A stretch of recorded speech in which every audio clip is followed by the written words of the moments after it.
자락도 지키지 못하는 이 모습 부끄럽습니다. 따스한 곁을 내어주신 주님 앞에 나갑니다. 표현 못할 긍휼로 나를 붙드시는 주 이름만 바라봅니다. 매일 마주한 슬픔을 견뎌나가며 주 예수의 마음을 닮아가네.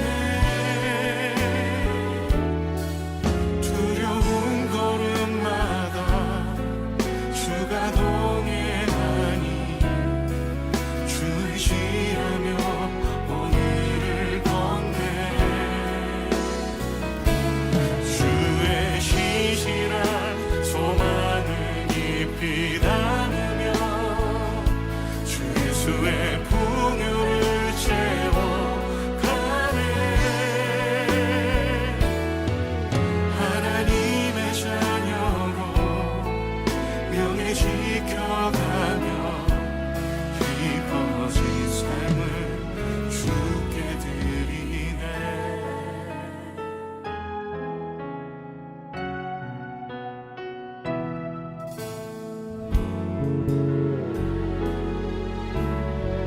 따스한 곁을 내어주신 따스한 곁을 내어주신 주님 앞에 나갑니다. 표현 못할 긍휼로 나를 붙드시는 주 이름 바라봅니다. 매일 마주한 슬픔을 견뎌나가며 주 예수의 마음을 닮아가네. 두려운 걸음마다 주가 동행하니 주 의지하며 오늘을 걷네. 주의 신실한 소망을 깊이 담으며 주 예수의 풍요를 채워가네. 하나님의 자녀로 명예 지켜가며 기뻐진 삶을 주께 드리네. 매일 마주한 슬픔을 견뎌나가며 주 예수의 마음을 닮아가네. 두려운 걸음마다 주가 동행하니 주 의지하며 오늘을 걷네. 주의 신실한 소망을 깊이 담으며 주 예수의 풍요를 채워가네. 하나님의 자녀로 명예 지켜가며 기뻐진 삶을 주께 드리네. 매일 마주한 슬픔을 견뎌나가며 주 예수의 마음을 닮아가네.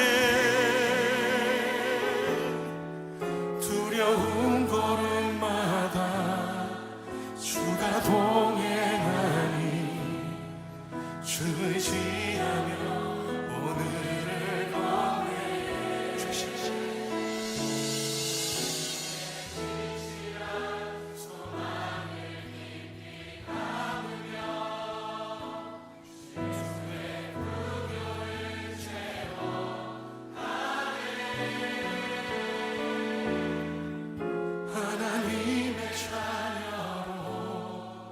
명예 지켜가며 깊어진 삶을 주께 드리네. 하나님의 자녀로, 하나님의 자녀로 명예 지켜가며 깊어진 삶을 주께 드리네.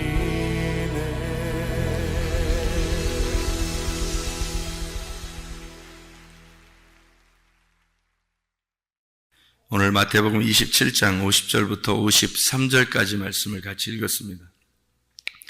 마태복음 27장 50절부터 53절까지 말씀은 전쟁에 대한 이야기입니다. 우리가 사망 권세를 이기시고 이런 얘기 있죠? 사망 권세, 찬양도 있어요. 사망 권세를 이기시고 또 사망 권세를 깨뜨리고 부활하신 예수님, 이렇게 하면 그 이기시고 깨뜨리시고 하는 그런 말인데, 부활이라는 게 뭐예요?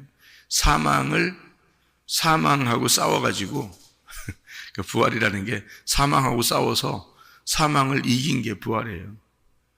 그렇죠? 사망을 깨뜨린 거, 사망을 막 깨뜨렸어요. 그래도 부활해버렸어요. 그게 부활이에요. 그러니까 사망과 부활은 전쟁입니다. 둘이 싸웠는데 부활이 이겼다, 그 말이에요. 그렇죠? 자, 그러니까 여기서 마태복음 27장의 50절부터 53절까지의 그 말씀은 어떤 전쟁과 같은 그런 이야기죠. 그죠? 사망과 부활에 대한 어떤 전쟁, 그런 이야기인데, 성경에 전쟁이 많이 나오죠. 여호수아 10장에 보면 기브온 전투가 나오죠. 기브온 전투. 그것도 전쟁이죠. 여호수아가 승리하는 그런 전쟁. 그러니까 기브온 주민들을 살려주기 위해서, 기브온 주민들을 구원해 주기 위해서 여호수아가 이제 가서 전쟁을 해서 태양도 멈추고 뭐 이런 전쟁이 있죠. 그러니까 하나님의 놀라운 그 기적이 일어나는 그런 전쟁도 역시 그 사망과 부활에 대한 전쟁의 이야기예요. 그죠? 그런가 하면은 사도행전 3장 같은 데는 절름발이가 있어요. 뭐 안진뱅이라고도 하고 절름발이라고 하는데, 그 절름발이를 베드로와 요한이 이제 나는 금과 금이 없지만 너에게 줄 나사렛 예수의 이름으로 일어나 걸으라. 뭐 한 거예요? 둘이? 베드로하고 요한이 절름발이하고 뭐 한 거예요? 전쟁을 한 거란 말이에요. 전쟁을 해서 누가 이겼어요? 베드로와 요한이 가지고 있는 나사렛 예수의 이름이 전쟁을 해서 이겼다는 거지, 그죠?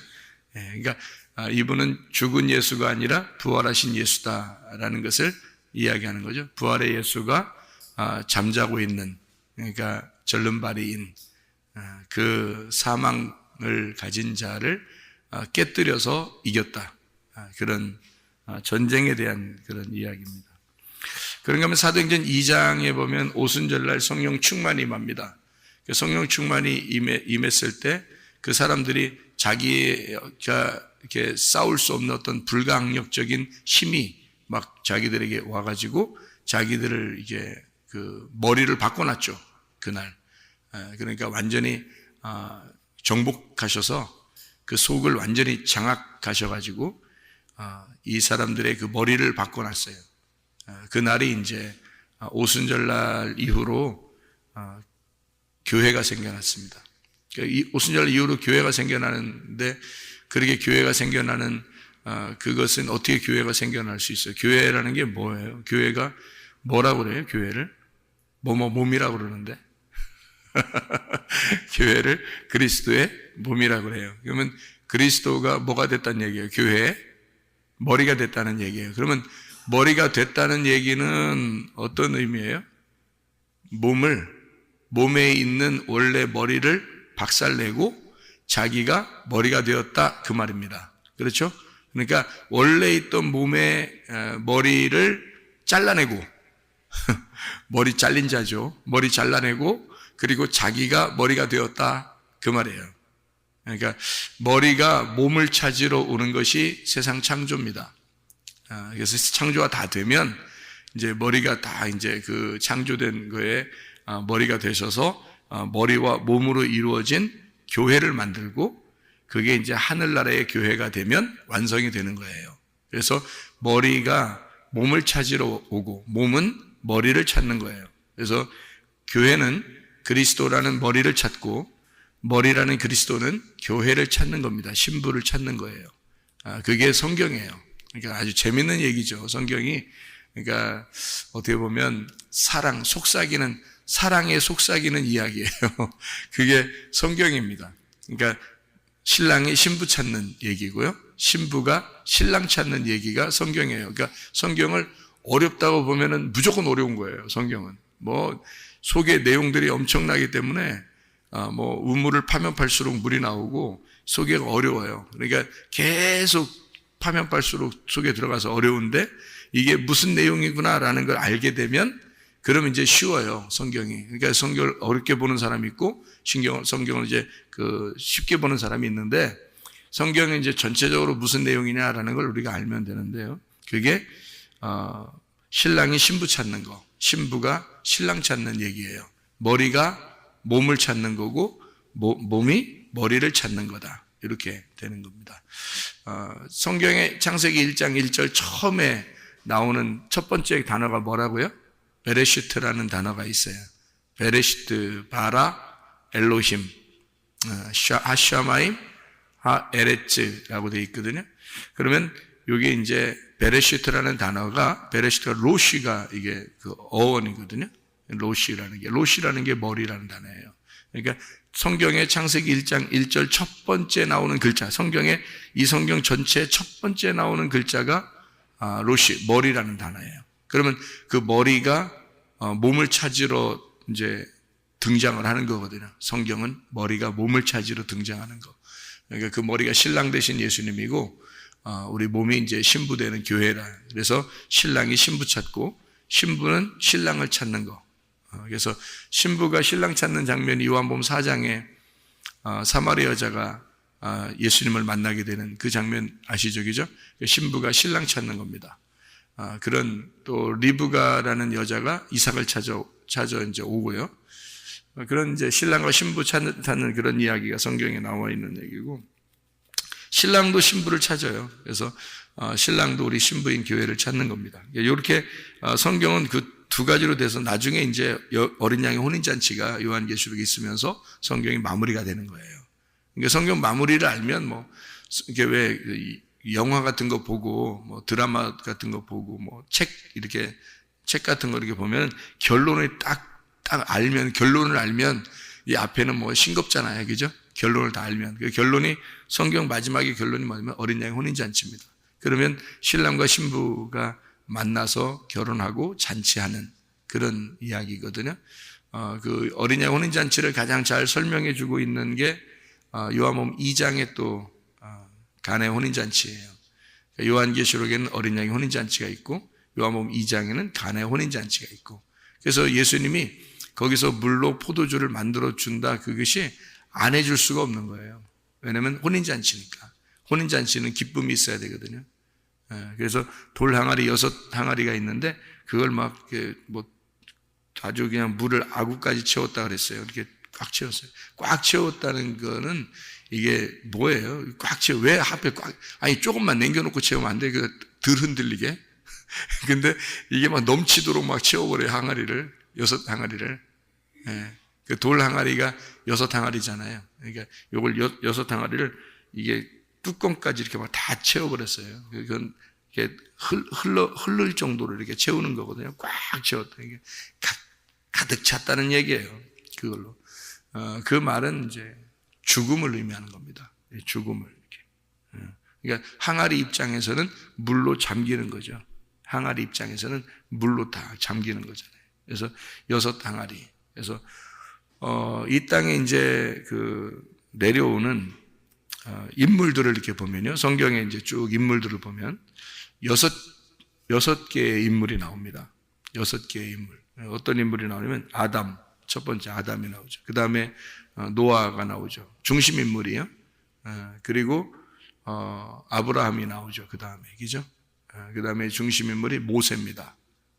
그리고 그 다음에 중심 인물이 다윗이에요. 그 다음에 이제 다윗의 자손이다 해가지고 예수님이 나오는 거예요. 여섯 항아리죠.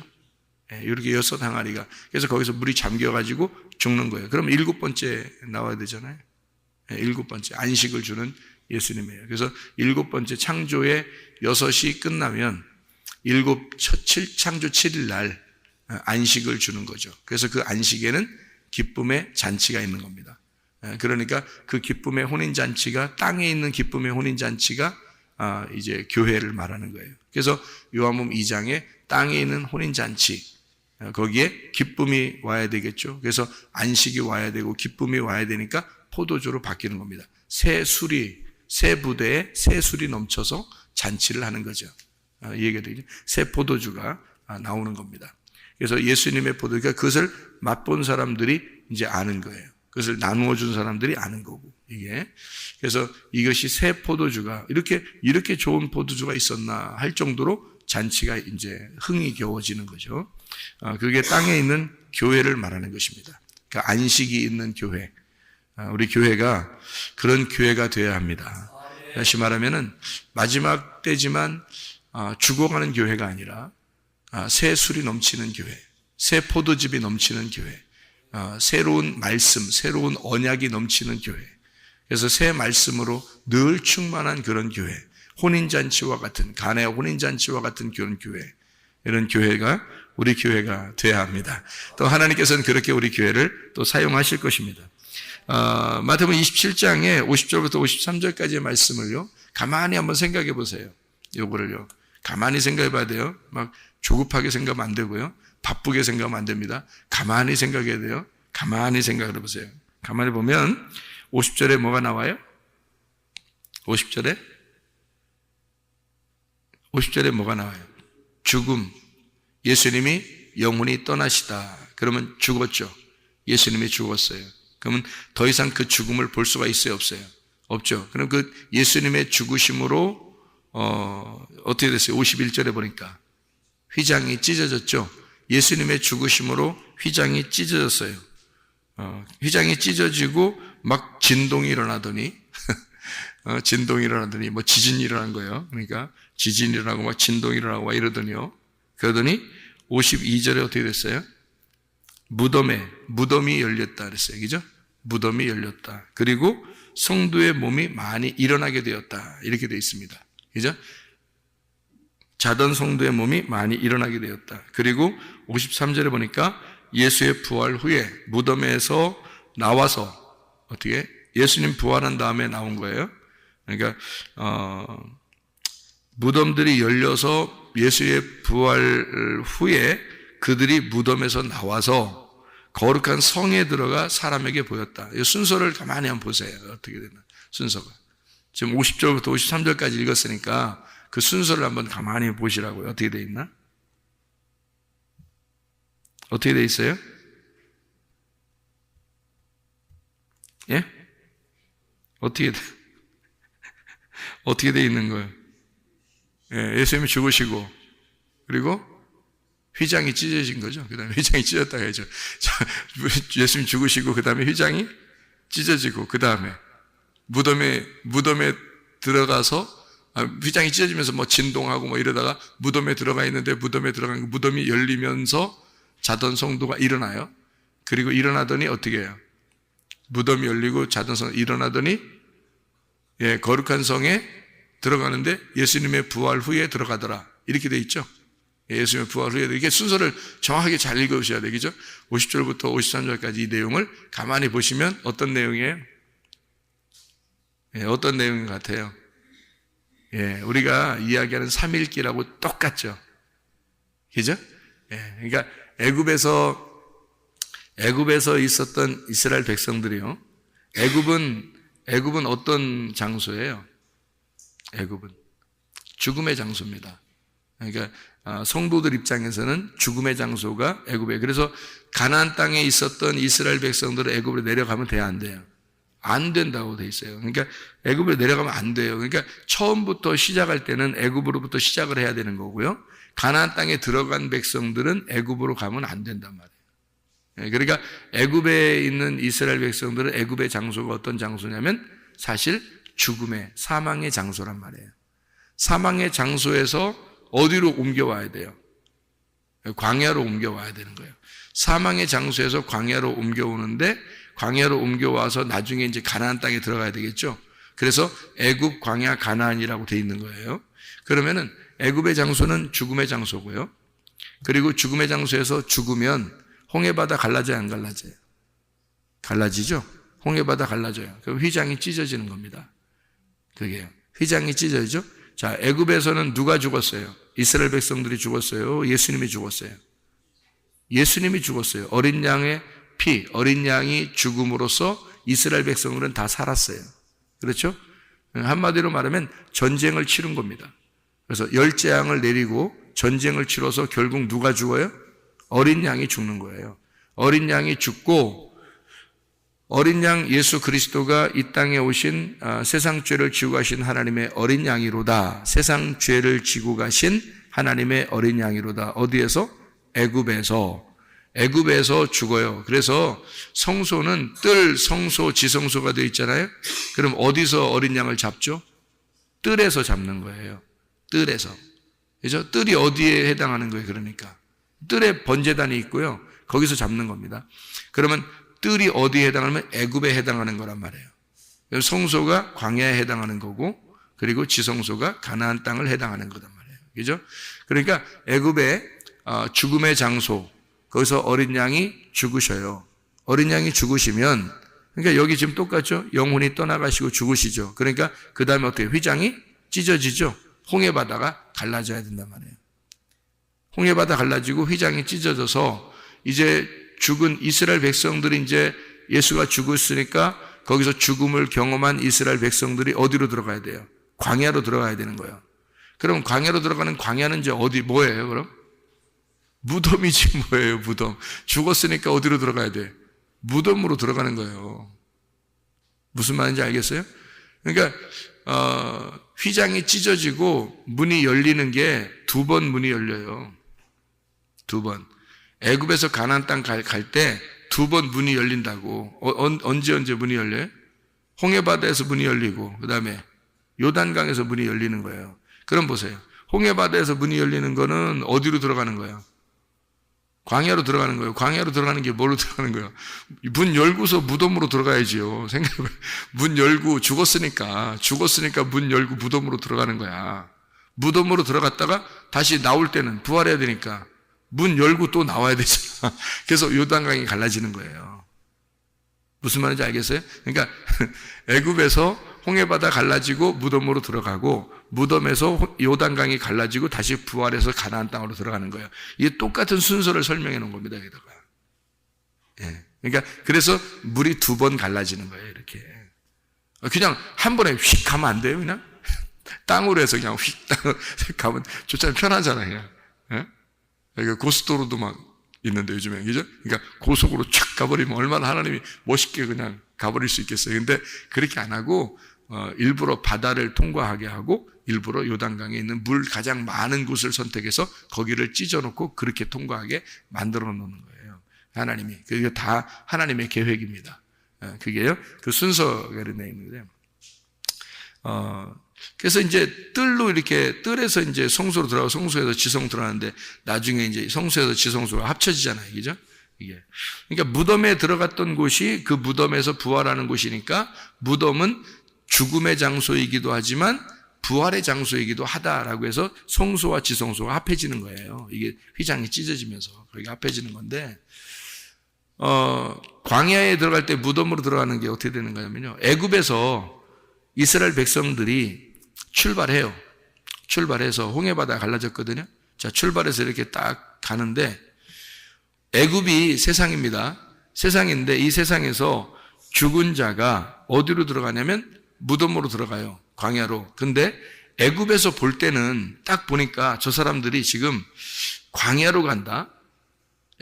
홍해바다를 건너서 광야로 가요. 그러니까 애굽에서 쳐다볼 때는 어때요? 애굽에 쳐다볼 때는 무덤으로 들어가는 거예요. 지금 저 사람들이 지금 광야로 들어간다는 얘기는 애굽에서 쳐다볼 때는 홍해바다 갈라지고 지금 무덤으로 가는 중이에요. 애굽 사람들이 생각할 때는, 이 세상에서 살아있는 사람들이 생각할 때는, 교회 다니는 사람들이 교회로 꾸역꾸역 들어간단 말이에요.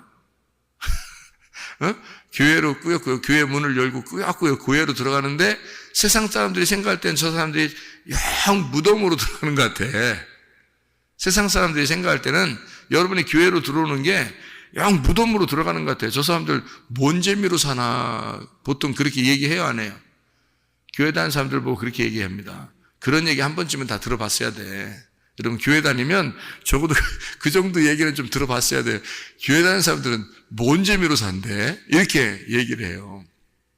맞아요. 세상 사람들이 볼 때는 우리가 어디로 들어가냐면 교회 문을 열고 무덤으로 들어가는 것 같은 거예요. 저 사람들은 뭔 재미로 살지? 세상에서 즐기면 좋겠는데, 애굽에서 막 즐기면 좋겠는데 꾸역꾸역 홍해바다를 갈라서 홍해바다를 열고 광야로 들어가요. 아니 더 뭐 금은보화가 있는 곳이라든지 더 먹을 게 많은 곳이라든지 뭐 이런 곳으로 들어가면 뭐 이해하겠어. 애굽에서 사람들이 생각할 때 저 사람들이 더 즐겁고 더 즐기고 뭐 더 뭐 이렇게 막 화려하고 이런 곳으로 홍해바다를 갈라서 들어간다면 뭐 이해하겠어요. 애굽 사람들 생각할 땐. 근데 애굽 사람들이 가만히 쳐다보니까 저 사람들이 영 바다를 갈라서 들어가는 장소가 보니까 광야야. 광야로 들어가면 아무것도 없거든요. 광야로 가면 이 세상에 있는 게 아무것도 없어요. 여러분 교회 오면요 세상에 있는 게 하나도 없습니다. 교회로 오면. 그러니 세상적인 즐거움은 끝난 거예요. 세상적인 즐거움이 끝난 곳이 교회란 말이죠. 그렇죠? 홍해바다 건너서 들어갔다고 하는 곳이 다 무덤으로 들어가 버리는 거예요, 이 사람들이. 아무것도 세상에서 즐길 수 없는 곳으로 들어가 버렸어요. 광야로. 그러니 이제 어떡하냐 이거야. 무덤에 들어갔단 말이에요. 애국에서 볼 때는 큰일 났다. 아유, 쟤들도 진짜 뭔 죄로 사냐. 이렇게 된 거지만 이스라엘 백성들 입장에서 보면 어린 양 예수 그리스도의 피로 예수와 함께 죽은 자기들이 이제 무덤으로 들어가는 건 당연한 거란 말이에요. 이게 믿음이라는 거지. 믿음으로 무덤으로 들어가야 되는데 믿음으로 무덤으로 들어가지 않은 사람들이 애굽의 정신을 가지고 그대로 광야에 들어간 사람들이 있어요. 그 사람들은 다시 또 애굽으로 가고 싶어 한단 말이에요. 교회에 왔는데 무덤으로 들어가서 아예 이 세상과 단절된 내가 정신적으로 예수 그리스도를 주인 삼아서 내가 세상에 즐기는 사람이 아니라 전혀 세상과 다른 사람으로 내가 살아야 되겠다라고 딱 단절된 영적인 사람이 되면 광야가 그래도 살만한 곳이거든요. 이 광야가 여호수아와 갈렙처럼. 여호수아와 갈렙은 여기도 혼인잔치예요. 광야도. 여호수아 갈렙한테는. 그러니까 우리가 진짜 구원받은 사람은요, 진짜 예수의 피와 하나가 된 사람들은 교회에 오면 그래도 살만한 곳이고 재밌는 곳입니다. 그래도 교회가. 그런데 세상적으로 이렇게 하나가 된 사람들은 아직 구원받지 못한 사람들, 생명이 들어가지 않은 사람들, 어린 양 예수의 피와 하나가 되지 않은 사람들은 교회로 가면 죽음이에요. 그게. 교회로 가면 아주 죽겠다는 거예요. 아주 기적을 10번씩이나 하나님이 보여줘도요, 애국 다 돌아가고 싶다는 거 다시. 그래 하나님이 니네들 진짜 어지간하다 그러죠. 어지간하다. 그러니까 광야에서 그냥 죽도록 만들어버려요. 무덤에서 나와야 되거든요. 광야에서 나와야 돼요. 탈출을 시도해야 되는데 요단강을 건너서 가나안 땅으로 부활해서 들어가야 되는데 광야에서 그냥 그 무덤 안에서 끝나버린단 말이에요. 그냥 교회까지는 왔는데 여기서 끝나버리는 거예요. 정신이 아직 부활하지 못했기 때문에. 정신이 다 탈출을 못한 거예요. 애굽에 매여 있는 겁니다. 그러니 어떻게 하냐고요. 여기에 광야에 있는 사람들이 여기서 무덤 문이 열려야 된다고요. 요단강이 열려서 가나안 땅으로 들어가야 된다고. 그러니까 예수의 부활한 것과 함께 우리가 광야에서도 영적 전쟁이거든요. 자기와의 싸움입니다. 자기와의 싸움. 그래서 광야에서 싸움이 있었는데 한 번요. 그 싸움인데요. 그게 아말렉 전투입니다. 여러분 아시죠? 아말렉 전투. 애굽에서 아말렉 전투 했나요? 성경에? 없어요. 성경에 아말렉 전투가 아말렉이라는 사람들이 없었던 게 아닌데 있었는데 어디로 나오니까 있어요? 광야로 나오니까 아말렉이 있었던 거예요. 여러분 교회 나오니까 여러분 자신들과 싸우는 거죠. 아말렉이 자신입니다. 우리 자신들. 교회 나오니까 자신들하고 싸우는 거지, 교회 안 나오면 자신들하고 싸워나요? 그냥 자기 성격대로 살면 되는 거지. 근데 교회 나오면 자기와의 싸움이에요. 그게 아말렉 전투라고. 그래서 출애굽기 17장에는요 아말렉 전투, 반석에서 물 나고 아말렉 전투 여호와 니시가 나오는 겁니다. 반석에서 물이 나고 아말렉 전투 여호와 니시. 반석에서 물이 나니까 하나님의 말씀의 성령을 받은 자, 그래야 자기 자신과 싸워서 이기죠. 그래서 아말렉 전투는 누가 싸워주는 거예요? 여호수아가 싸워주고, 모세는 산 꼭대기에서 부활의 주님이 우리를 중보하고 계시단 말이에요. 지금도 우리를 위해서 기도하고 계신다. 그러면서 여호와 니시라는 단어가 어떤 단어라고요? 여호와 승리라는 단어거든요. 여호와 깃발이란 단어예요. 여호와 니시니까 여호와가 깃발을 드셨다, 여호와가 승리하셨다는 단어인데, 그거를 성경 출애굽기 17장 여러분이 쭉 보면 여호와 니시라고 할 때 그때 내용이 달라요. 내용이 해석한 내용이 다르다고요. 그 내용은 뭐라고 써 있냐면 여호와께서 아말렉과 더불어 대대로 싸우시리라 라고 써 있어요. 해석은. 그 말은 교회 안에 들어와서 우리가 죽을 때까지 누구와 싸운다는 얘기예요. 나와 계속 싸워야 되고, 하나님은 나를 끝까지 도와주신다는 얘기입니다. 그게 여호와 니시라는 단어예요. 그러니까 우리는 질 수 있어요? 질 수 없어요? 질 수 없어요. 왜냐하면 여호와가 계속 승리하셨기 때문입니다. 그리고 지금도 승리하고 계시기 때문이고, 앞으로도 계속 승리해 주실 것이기 때문입니다. 그래서 우리는 질 수가 없어요. 이미 이긴 싸움을 이기고 있고 앞으로 이긴단 말이에요. 그게 아말렉 전투 여호와 니시입니다. 그렇게 광야에서 있는 전투, 다시 말하면 교회 안에서의 전투는 반드시 승리하셔야 하고 또 승리할 것입니다. 이렇게 우리가 싸우는데 우리 자신들에게 지면 되겠어요? 자신들에게 지면 안 되죠. 이건 왜냐면 승리 이미 하셨고 승리하고 있고 앞으로도 승리할 거니까. 이건 전쟁이라니까요. 내가 무덤에서 아예 갇혀버리느냐, 무덤에서 벗어나느냐의 전쟁이라고요, 여러분. 이 광야에서 여러분 가나안 땅 못 가면 무덤에 갇혀버리는 거예요, 여러분이. 이 교회에 와서, 무덤과 같은 교회에 와서 그냥 갇혀버려서 죽어버리면 끝나는 거예요. 여기서 요단강 문이 열려가지고 가나안 땅으로 들어가셔야 돼. 승리하셔서, 여호수아와 갈렙처럼 승리하셔서 여러분이 끝까지 지켜내고 가야 된단 말이에요. 그걸 믿음이라 그러는 거라고요.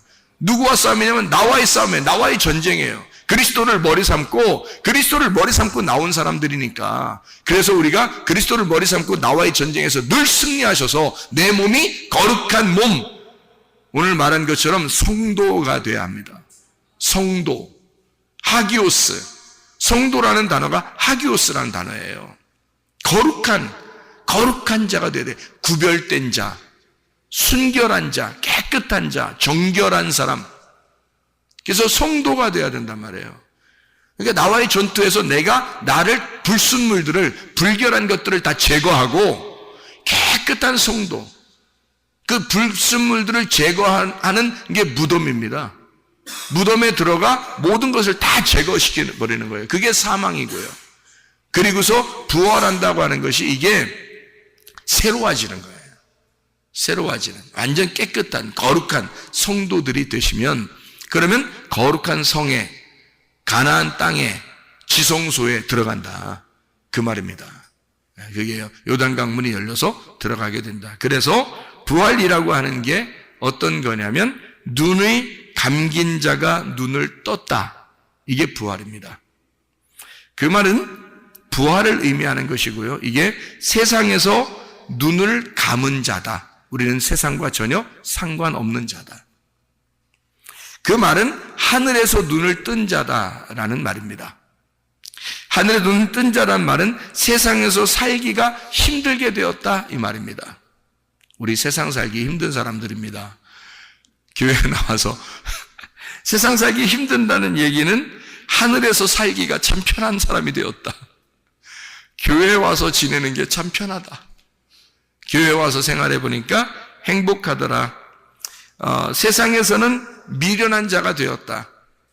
다시 말하면 하늘에서 지혜자가 되었다. 그 말입니다.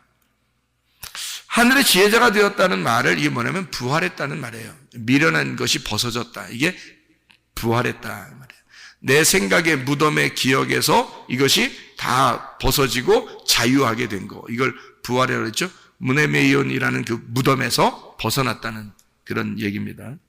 땅에서 낮은 자가 되었다. 부활했으니까 땅에서는 낮은 자가 되었다. 근데 하늘에서는 높은 자가 되었다. 그게 부활이죠. 땅에서는 나중된 자가 되었다. 하늘에서는 먼저 된 자가 된다. 그래서 나중된 자가 먼저 된다. 이렇게 말하는 거예요. 세상에서는 나중된 자고 교회 와서 하늘나라에서는 우리가 먼저 된 자가 된다. 그런 말입니다. 땅에서 목숨을 잃은 자가 되는 거고요. 하늘에서 목숨을 얻은 자가 되었다. 이게 부활입니다. 부활 여러 가지 의미가 있죠. 예, 부활이 여러 가지 의미 있습니다. 이걸 다 알아야 이게 부활이에요. 그러니까 한 가지만 있는 게 아니에요. 여러 가지 의미인데 이걸 다 부활이라고 그랬나 봐요. 성경에서 부활. 그러니까 부활이라는 걸 우리가 잘하면 아나부스타시라고 그랬잖아요. 그죠? 아나히스테미라고 했어요. 똑바로 위에서 똑바로 선다는 얘기예요.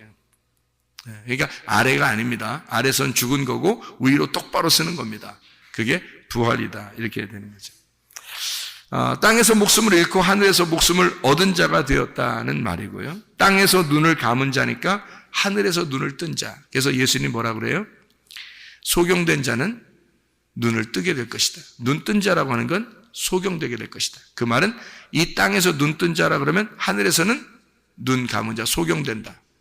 이 땅에서 소경된 자는 하늘에서 눈 뜬 자가 된다. 이 말입니다. 그게. 그 부활을 얘기하는 거예요. 부활. 땅에서 죄 있다고 하는 자는 하늘에서요, 죄가 없는 자가 될 것입니다. 땅에서 섬기는 자는 하늘에서 섬김을 받는 자가 될 것이다. 부활하니까요. 땅에서 피곤한 자, 하늘에서 안식을 누리게 될 것이다. 그러니까 교회 와서 안식을 누리는 거예요, 여러분이요. 말씀을 들으면서. 땅에서 피곤하니까. 이 세상에 나가면 그리스도인들은 살기 어렵거든요. 그리스도인들은 세상과 안 맞으니까 세상에 살기 어려운 겁니다. 당연히. 그래서 우리는 어디로 빨리빨리 찾아 나와야 돼요? 교회로 빨리빨리 찾아 나오는 거예요. 왜? 여기가 나의 몸이니까. 여기가 나의 몸이고 여기가 안식을 누리는 곳이니까. 하나님의 말씀을 들어야 내 몸이 사니까. 하나님의 양식을 먹어야 내가 사는 몸이니까. 세상의 양식을 먹는 게 아니라 하나님의 양식을 먹어야 사는 사람들이니까. 그래서 교회로 빨리빨리 나오는 거예요. 그래야 안식을 누리니까. 하늘나라에서의 안식을 누리는 사람이 부활한 사람이란 말이에요. 땅에서는 피곤한 사람이라는 얘기입니다. 땅에서 약한 자, 거지, 고아, 과부, 나그네 이런 사람들. 그런 사람들이 하늘에서 강한 자가 되는 것이고 하늘에서 부자가 되고 하늘에서 하나님의 아버지의 아들이 되는 거고요. 아버지를 만나서. 그죠? 그리고 예수의 신부가 되는 거고요. 과부가 신부가 되는 겁니다. 그리고 고아는 아버지를 만나서 아버지의 아들이 되는 거고요.